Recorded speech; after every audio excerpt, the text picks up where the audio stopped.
Bienvenue et n'oubliez pas d'activer les sous-titres sur cette vidéo. Chapitre 1. Je serai l'un des chanceux aujourd'hui, je prie en silence. Bien que notre école compte près de 400 élèves, peu de parents sont venus pour la journée sportive. Peu m'importent les autres parents, tant que mon père est là pour moi. Pendant que le directeur dit quelque chose au micro grinçant, je scrute le groupe de l'autre côté de la piste. Père n'est pas parmi eux. On ne peut pas le manquer car il est grand et costaud. Mon équipe est la Maison Rouge, et nous sommes entre les équipes de la Maison Jaune et de la Maison Bleue. Juste en face se trouve le podium des vainqueurs à 3 marches. Mais Chris et David tirent sur mon t-shirt et brisent ma concentration. Je repousse leurs mains et je m'accroupis. Nous sommes assis par terre, juste devant la piste. Notre maître de sport nous a permis de nous asseoir ici parce que nous l'avons aidé à tracer la piste en 9 couloirs, avec de la craie blanche. La poussière volera dans nos visages pendant les courses, mais nous aurons quand même la meilleure vue. Je vois une silhouette grande s'approcher au loin, et je me lève d'un bond. Mon père est à moitié chauve, et cet homme a des touffes serrées qui ressemblent à des fourmis safari, endormies éparpillées sur sa tête. À terre Steve, aboie le maître de sport. Ma course commencera dans quelques minutes. Je ferme les yeux et j'attends. S'il te plaît, fais que Père soit là à la fin de ce clignement d'œil. Mais j'ouvre les yeux trop tôt, bien trop tôt. Cependant, je ne perdrai pas espoir. Ce matin encore, je lui ai parlé. Il ne s'est pas détourné. J'ai une réunion d'affaires importante, mon fils, alors nous verrons bien, a-t-il dit. Ses yeux marrons, foncés semblaient pleins de choses lourdes. J'ai insisté, s'il te plaît père. Mère est intervenue, arrête de harceler ton père. Ton père doit travailler pour que nous puissions avoir l'argent dont nous avons besoin pour nos besoins essentiels. Mère m'a demandé à nouveau, pourquoi ça t'importe tant? Ma sœur de 8 ans a ri, alors qu'elle avait encore de la nourriture dans la bouche. Aucun de mes parents n'a dit quoi que ce soit sur ses mauvaises manières. Elle venait de leur montrer son bulletin, et comme d'habitude, elle était première de sa classe. Bien sûr, ils ont ensuite demandé le mien. Je l'ai sorti du fond de mon sac.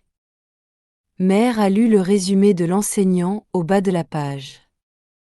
Steve est facilement distrait. Il doit se concentrer. Elle a agité le rapport devant Père. Ne t'avais-je pas dit que tout ce que ce garçon fait, c'est rêver? Si on testait une matière appelée rêver, les notes de Steve exploseraient le plafond. Père a hoché la tête, mais n'a fait aucun commentaire. Était-il d'accord avec Mère? Steve, Mère a poussé ma tête. Je l'ai laissé bouger de haut en bas, comme une balle en caoutchouc sur une ficelle. Je veux que tu réussisses. C'est la réussite qui compte. Tu dois travailler pour réaliser tes rêves. Ça ne servait à rien de lui dire que j'essaie. Puis mon frère de 4 ans a lancé d'une voix aiguë, Père a dit que c'est l'effort qui compte. Père a hoché la tête. Mère avait plissé son visage, comme si quelque chose lui appuyait sur la tête, et s'est éloignée, pour préparer mon déjeuner spécial énergisant. Du lait caillé, des tranches de patates douces, 2 carottes, un œuf dur et une orange. Chapitre 2. Assis-toi, Steve. Combien de fois dois-je te le dire? La voix du maître de sport monte et me fait redescendre. Je jette un coup d'œil vers les jaunes, et mes yeux croisent ceux de John. John pointe son doigt, et arme son pouce vers moi. J'esquive la balle imaginaire, mais il rit, échangeant des high-fives avec ses amis, sans remarquer. John a 12 ans, un an de moins que la plupart de mes camarades de classe, et généralement le plus rapide. Mais 2 fois lors des entraînements cette saison, je l'ai battu. Il a craché le mot félicitations. Entre ses dents serrées. Tout le monde a souri et m'a tapé dans le dos, même le maître de sport. Quand je l'ai dit à Père, il a dit « Bien joué, mon fils. Bravo à toi. Maintenant, si seulement Père arrivait, je lui montrerais comment j'ai fait. Je lui prouverais que je ne suis pas juste un rêveur sans espoir. » Notre course de 800 mètres est annoncée au micro grinçant. Je fixe désespérément le côté des parents, alors que nous nous dirigeons vers la ligne de départ. Père n'est pas là. 3 coureurs de chaque équipe se mettent au garde à vous. Le maître de sport appelle au silence. Bonne chance, dit Chris d'une voix rauque. Toi aussi, je murmure, alors que nous nous accroupissons en position de départ. Préparez-vous. David est dans le couloir le plus éloigné. Ses lèvres bougent en prière. John le traite de lent. Bien sûr, John se voit comme le meilleur, celui qui arrive toujours le premier. Je regarde au-delà de David. Aucun signe de père, juste quelques autres parents qui se bousculent pour avoir une meilleure vue de leur fils à la ligne de départ. Mère a dit que j'étais égoïste de vouloir que père soit là aujourd'hui, mais je veux tellement leur prouver, à lui et à mère, que je peux être un gagnant. S'il vient juste cette fois, je me promets de ne plus jamais lui demander. Chapitre 3. À vos marques. Je regarde mes mains étalées sur le sol et ressens une telle sensation de picotement que je relève la tête. Et le voilà. Père est en train de se frayer un chemin à travers la foule des parents le long de la piste. On ne peut pas se tromper avec cette grande tête brillante qui flotte au-dessus des autres, se précipitant dans ma direction. Boum! Le coup de feu retentit. Père me regarde. Je veux éclater de bonheur. Une masse de corps a déjà pris de l'avance. Je dois me concentrer sur la course au lieu de penser au miracle que Père soit là. Je fixe mes yeux sur le coureur le plus proche, un t-shirt bleu. Je me concentre pour le rattraper. Je le dépasse. Je cours plus vite. Je cours à grandes foulées puissantes qui rebondissent sur le sol et tirent, sur l'arrière de mes cuisses. Mes jambes se sentent fortes. Je fixe mon regard sur un dos jaune. Je rattrape jaune, et nos pieds martèlent le sol en rythme parfait. Je reconnais que c'est David devant moi, parce qu'il court la tête tournée vers le ciel.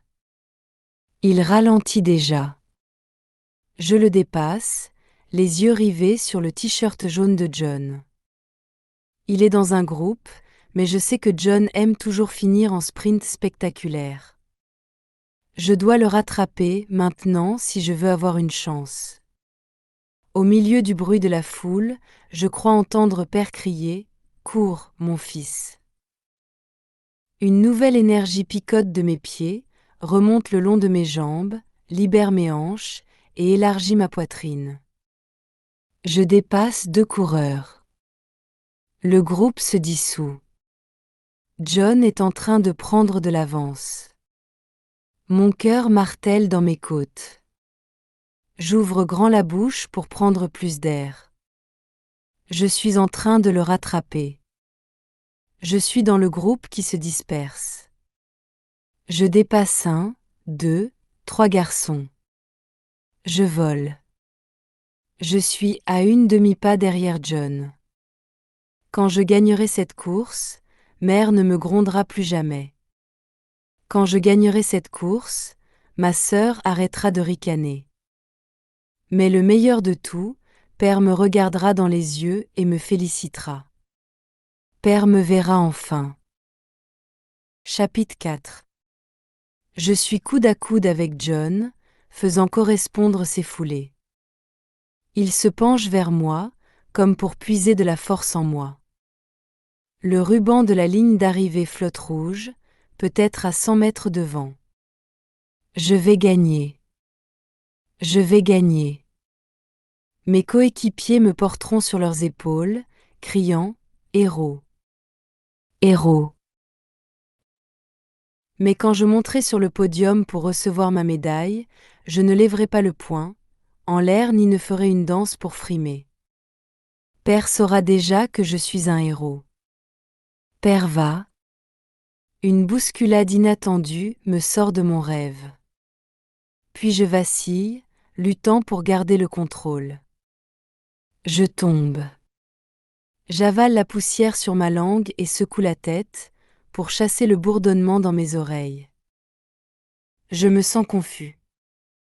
Mes mains sont éraflées avec de la craie de piste blanche, mélangée à de la terre brune. Je les serre en poing et appuie fort pour faire disparaître la douleur. Pendant que j'étais dans mon rêve, John a dû me pousser avec son coude. Mère serait fière d'un fils comme John qui sait que c'est gagner qui compte. Des jambes passent devant moi dans un tourbillon d'air chaud et de poussière. Je jette un coup d'œil vers le côté de la piste. La foule doit probablement penser que John et moi nous sommes touchés accidentellement. Un cri sauvage s'élève, et je réalise que John doit avoir franchi le ruban rouge. John a gagné ma course. Non, John a volé ma course.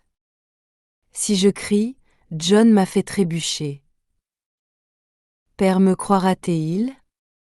Quelqu'un me croira-t-il ? La plupart des coureurs ont terminé.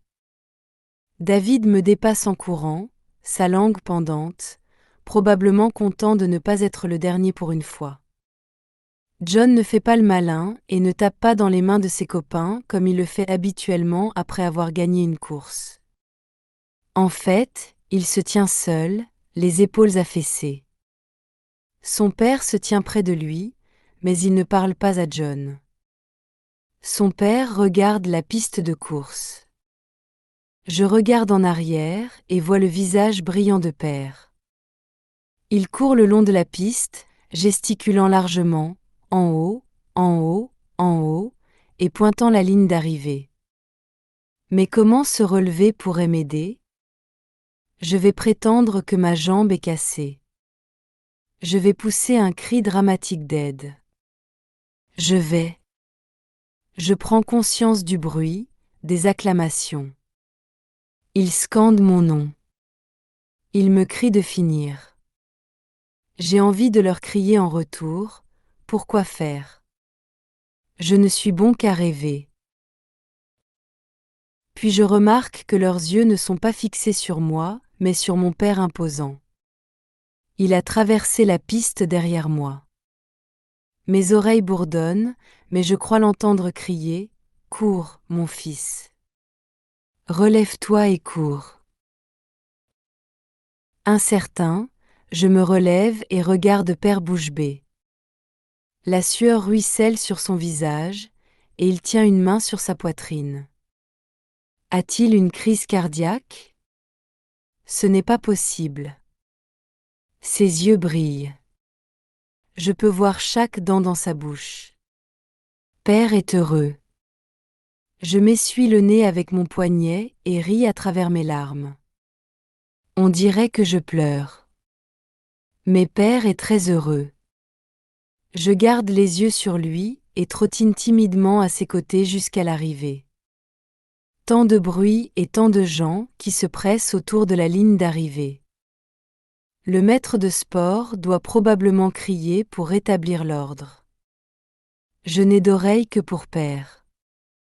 Bien joué, mon fils, allait Père, me tapotant le dos, me regardant. Bien joué.